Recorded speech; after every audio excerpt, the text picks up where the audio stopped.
Hai everyone, selamat pagi, siang, sore, malam, kapanpun dan dimanapun kalian mendengarkan suara aku.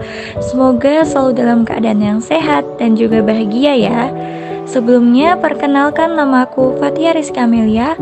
Kali ini aku akan sedikit menjelaskan tentang KUP atau Ketentuan Umum Tata Cara Perpajakan.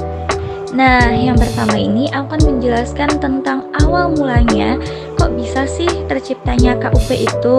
Jadi gini nih teman-teman, awal mulanya dikarenakan sistem perpajakan yang lama ternyata sudah tidak sesuai lagi dengan tingkat kehidupan sosial ekonomi masyarakat Indonesia, baik dari segi kegotong royongan nasional maupun dari laju pembangunan nasional yang telah dicapai.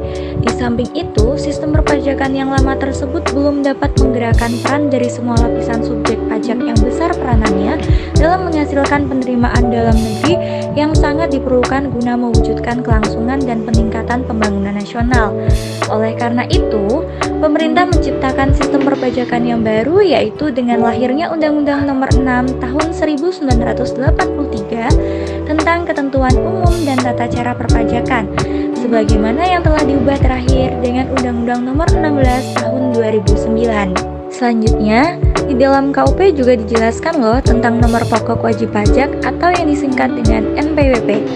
NPWP adalah nomor yang diberikan kepada wajib pajak sebagai sarana dalam administrasi perpajakan yang dipergunakan sebagai tanda pengenal diri atau identitas wajib pajak dalam melaksanakan hak dan kewajiban perpajakannya. Pendaftaran wajib pajak atau NPWP diatur dalam pasal 2 KUP.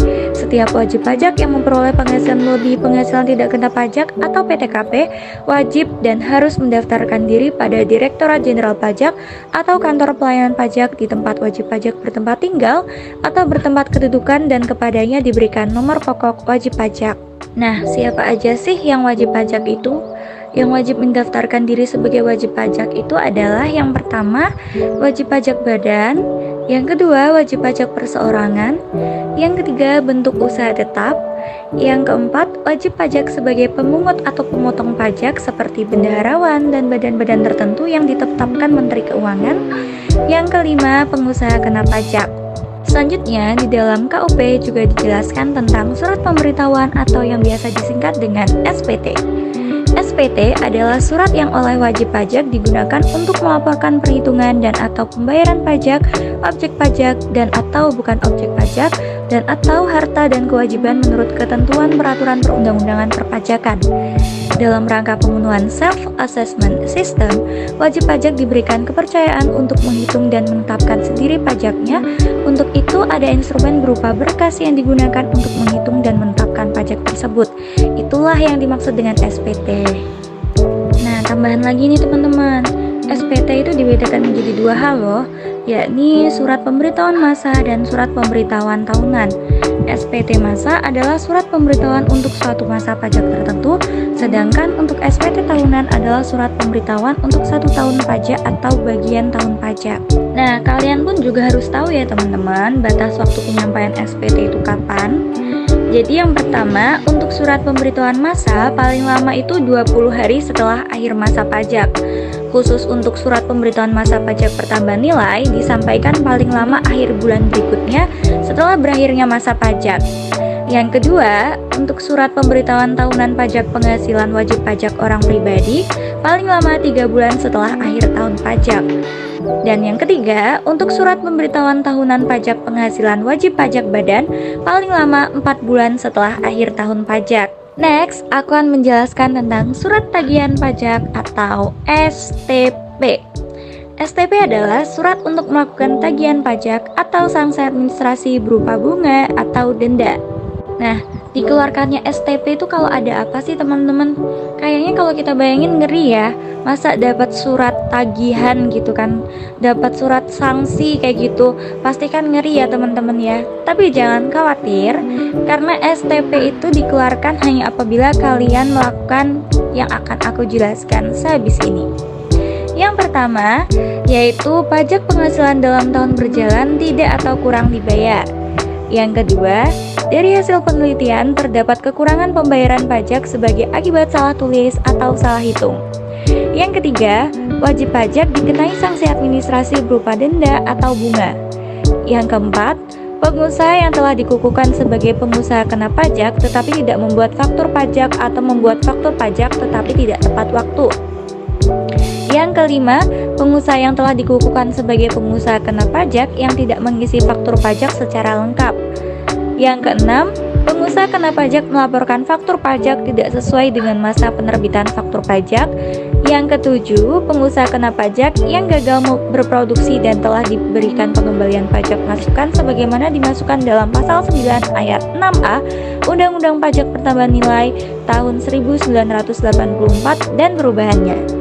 Lalu, sanksi administrasi STP. Menurut Mardi Hasmo, terdapat beberapa sanksi administrasi STP, yaitu yang pertama, jumlah kekurangan pajak yang terutang ditambah dengan sanksi administrasi berupa bunga sebesar 2% per bulan untuk paling lama 24 bulan dihitung sejak saat terutangnya pajak atau berakhirnya masa pajak bagian tahun pajak atau tahun pajak sampai dengan diterbitkannya surat tagihan pajak. Yang kedua, terhadap pengusaha atau pengusaha kena pajak, selain wajib menyetor pajak yang terutang dikenai sanksi administrasi berupa denda sebesar 2% dari dasar pengenaan pajak. Yang ketiga, terhadap pengusaha kena pajak dikenai sanksi administrasi berupa bunga sebesar 2% per bulan dari jumlah pajak yang ditagih kembali dihitung dari tanggal penerbitan surat keputusan pengembalian kelebihan pembayaran pajak sampai dengan tanggal penerbitan surat tagihan pajak dan bagian dari bulan dihitung penuh 1 bulan. Terus misal nih teman-teman itu habis bayar pajak terutang, kok jumlah pajak yang teman-teman bayarkan sama jumlah pajak yang terutang itu banyak yang jumlah pajak yang teman-teman bayarkan, teman-teman itu berhak kok untuk meminta kelebihan pembayaran tersebut. Namun dalam catatan, teman-teman itu nggak punya utang dulu sebelumnya. Kalau misalnya sebelumnya teman-teman punya utang pajak, otomatis tadi kelebihan bayarnya itu harus dipotong utang dulu, kayak gitu. Lalu tentang mengajukan keberatan dan banding. Dalam hal wajib pajak masih merasa kurang puas terhadap keputusan DJP atas keberatan yang diajukan, wajib pajak masih diberi kesempatan untuk mengajukan banding ke Badan Peradilan Pajak. Dalam hal ini seperti yang ada sekarang, Majelis Pertimbangan Pajak dalam jangka waktu 3 bulan sejak tanggal keputusan keberatan tersebut diterima. Dengan demikian, bagi wajib pajak telah diberikan cukup waktu untuk menyiapkan surat banding beserta alasan-alasan dan bukti yang diperlukan bagi Badan Peradilan Pajak. Tentu saja sebelum itu teman-teman juga harus memperhatikan tentang syarat dan juga ketentuan-ketentuan sebelum mengajukan keberatan dan banding ya teman-teman ya. Seperti itu. Semoga teman-teman paham dan semoga ilmunya dapat diserap dengan baik. Terima kasih teman-teman. Sampai jumpa. Goodbye.